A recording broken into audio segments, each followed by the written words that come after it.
Hey everybody, welcome back. We're here at the Surf Clubhouse, and this is kind of like the premiere one of what we really want to be doing, just coffee talk.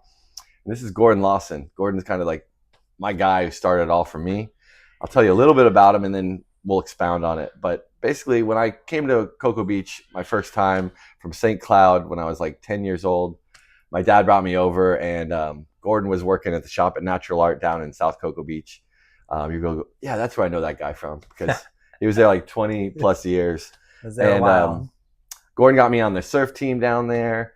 Eventually, Gordon started his own shop here in Cocoa Beach called Summertime. And this is kind of like a reiteration of that. We're doing the same thing. We're just going to try to like make it last longer this time and go a little better, hopefully. And yeah, plus two, Gordon's a WSL World Tour judge. So he works with the top competitors. He actually gives a crap about kids and adults, and not so much adults, but people that want to compete at surfing and performance surfing, if you will. Even though we're a little bit beyond our prime, we still consider ourselves some of the best in our age brackets, if you will. And we do consider ourselves good evaluators of good surfing. So you'll learn a lot if you just listen to what Gordon has to say. Not only that, Gordon works with the Space Coast Boardriders. He's the main judge. He's the main guy that can handle the guy that's going to cry on the beach. He's the main guy that can tell a guy, look, you didn't surf as good as the other guy. And he's told me that before, but he's a great ringmaster. Gordon Lawson. Thanks, Jeff. What an honor. Yeah, so Jeff's telling you kind of my past. I have been around the surf industry since the early 80s. And that kind of sculpted me to these days where everything's all about surfing, surfboards. My dog moved the camera. That's okay, fine. Dog moved the camera. It's still good. Okay. We're just having coffee. We're talking, and I really love the, the kind words, Jeff. Thank you. I, being a young surfer growing up in Cape Canaveral, Cocoa Beach, there was so many surf stars and the surfboards. I was enamored by the people that built surfboards, the Rich Prices, the Munsons, all the way through to the Rich Rudolphs, Bill Johnsons. Nowadays, I'm building surfboards. I'm trying to carry that tradition. Yeah. And I have a big focus on performance boards, like Jeff said. I am a WSL North America regional judge. I've done some international events more in the past. I kind of like our region better now, and I'm really proud of our region, by the way. And I try to implement that here locally, where I pick up boards. When I'm at an event, say Japan or Azores or California even, I pick up boards and I look at what everybody's doing. What are these kids riding? Why are they ripping so hard? How can I bring that back home and implement that into my program? And that's kind of what I've tried to do. I'm not trying to be the next #1 guy in Shaper ratings. Everything I do is surf related. It's either going to be, I did surf camp for a while. Jeff mentioned that I had a surf shop that made it a couple years, but the label still goes kind of strong in memory with Summertime. And the Godzilla kind of spawned from, I was actually working with one of your shapers in here, AJ, that makes Cannibal, and I was kind of quality control guy. So Godzilla came about from Gary Philhauer. Old G was our airbrusher, and he drew the Godzilla on the wall, and he wrote, "Go, go, Godzilla." And I took a picture of it, the first smartphone I had, and that's my logo. And since then, I've implemented the Florida flag. I do some different stuff. I've done Bayesian, Jamaican flags, and I try to represent this place. When I go all over the world and people are like, "Where are you from?" I say Cocoa Beach, Florida. I live in Melbourne now, but I grew up in Cocoa Beach, Cape Canaveral, and that's where I cut my teeth, so to speak, on everything. And one of the things I really try to do is, like I said, bringing it home, telling the kids what's up, but being honest with the children, the young surfers, boys and girls. It's a big push right now with the Boardriders, to where we have kids from 10 years old to my age, over 50, and we're all competing for the same goal, to push Space Coast to the top. All my team members right now are on their way to California for the Boardriders finals at Lowers, and I wish them luck. CT's our 50-year-old superstar. We've got a whole crew of rippers.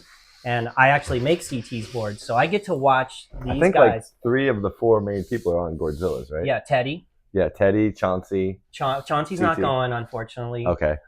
William Hedelson's going to be the 20-year-old ripper, and he shreds. And he's out there all the time. He really knows California. Gordon's kind of my spirit animal too. I always tell people, if you get a surfboard from Gordo, you know, I want rounder boards. So you'll see, I ride a lot of fishes and stuff, but he's always like, he won't stray away from a shortboard. And Gordon's got a few years on me, but he's, like I said, he's like, Jeff, you're going to go shred this board. And I'm telling you that goes into every board that Gordon builds, because he doesn't want you going out there. And we were just taught a different way of surfing, in that they taught us principles of surfing. I, for example, got up on my elbows when I came around. Yeah, I remember that. Time. And I used to put my hands in front of me, like, but you fixed that. Like I was jumping on the Frankenstein or something. And finally we got video cameras and started seeing how ridiculous some of us looked, me especially. But yeah, you know, surfing's all about fun. So Gordon, we got a board here. Yep. This is the that's my hot fish. 6.0 hot fishes. And we got 4 of these in stock. Now, these are the first 4 that we built here. Now, Gordon, we do everything in stock here with Futures, just our preferred box. But Gordon was a Futures rep. I did Futures for 5 years, and I loved their fin system. I actually walked away from that company during COVID because of the weirdness, but I absolutely love their system. It reminds me of the Glass On days. Yeah. The whole base is locked in. It's structurally more strong. Like, you know, people are like, well, you got to use a fin screw. I don't know how many people I've seen lose fins because they don't put a screw in their boxes. This is tried and true. You can watch right now and see the big dogs are riding them. Yeah. You got Jordy, Cole, Griffin. I don't know what else Italo. Yeah, you know, it's funny because even the FCSs, I don't have the guts to not set a screw into those FCS2 fins. You don't want to lose a $100 set of fins out. Exactly. At Second Light. By the way, we have Made in America Future and FCS fins available at Surf ClubHaus. Beautiful fins. A little bit of an advertisement, but they're made in the USA and they're just better. They're lighter. They float. So if you do lose one, they don't make your board like drag in the back. Basically, we have a lot going on here. And do they hum? Gordon's going to go through a lot more in the future, but you know, they probably do hum, but we have tricks to fix that. Quick story, when kids would come in at the old Natural Art days when you were a Grom and I was running the shop, they're like, my fins are humming. I'm like, dude, that means you're going fast. Yeah.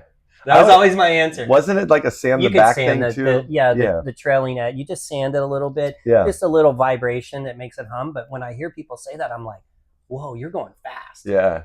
That's what that means to me. Now, my first time longboarding, Gordon loaned me a 7. I think it was C's Ricky Carroll label.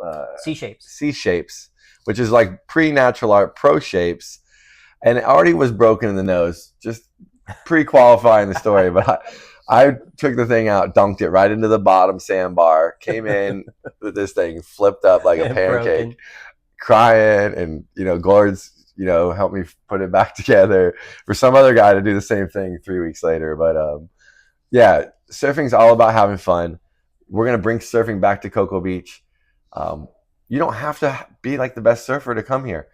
You can come here any morning through the summers, 9 a.m. I'm going to be surfing out the back. I'm telling you this on camera because then I got to see it through.